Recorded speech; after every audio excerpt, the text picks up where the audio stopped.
após esse esclarecimento acerca da decodificação, podemos retomar a explicação sobre a fase alfabética, podendo compreender melhor o porquê de, nessa fase, a criança conseguir, por exemplo, ler sapato, sem alterar a sonorização dos fonemas, fazendo sua real correspondência com os grafemas, porém, poder alterar a sonorização do fonema Z na palavra casa, devido à letra S, e corrigir em seguida dependendo do contexto da palavra, se ela está isolada dentro de um texto associado a uma imagem.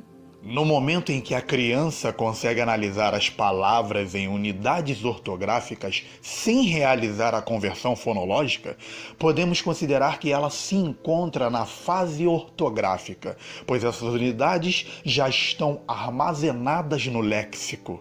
O que significa que a criança já lê e escreve de forma automática tanto as palavras regulares quanto as irregulares. E é importante ainda dizer que, dependendo do contexto da leitura e escrita ao qual a criança está exposta, os estágios podem acontecer ao mesmo tempo e não apenas sequencialmente.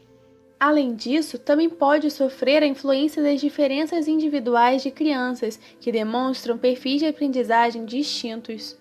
Então, podemos dizer que o processamento da leitura é traduzido como um modelo de duplo processo que utiliza duas estratégias: a rota fonológica, desenvolvida no estágio alfabético, e a rota lexical, desenvolvida no estágio ortográfico. Utilizamos a rota lexical quando fazemos a leitura que pode induzir a escrita de palavras familiares que ficaram armazenadas na memória ortográfica por conta de repetidas leituras.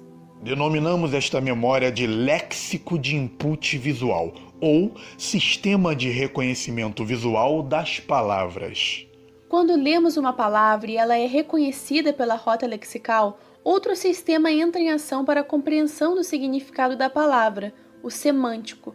Com isso, sua pronúncia é efetivada, finalizando a leitura em voz alta. Se esta rota atende à leitura das palavras conhecidas, a rota fonológica se destina à leitura de palavras desconhecidas ou pouco frequentes.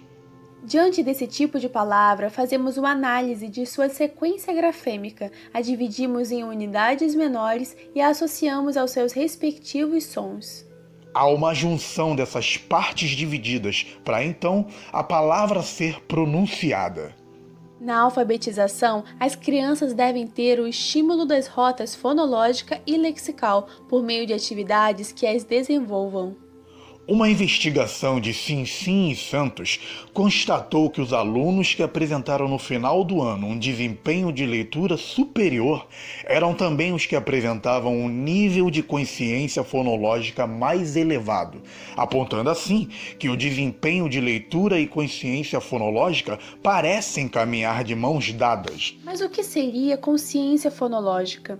A habilidade de refletir conscientemente sobre os sons da fala e sua organização na formação das palavras que ouvimos e falamos. Habilidades como julgar se duas palavras rimam, começam ou terminam com os mesmos sons, exigem a utilização da consciência fonológica. Para alcançar um nível de desempenho elevado, é necessário promover um conjunto de competências o mais cedo possível.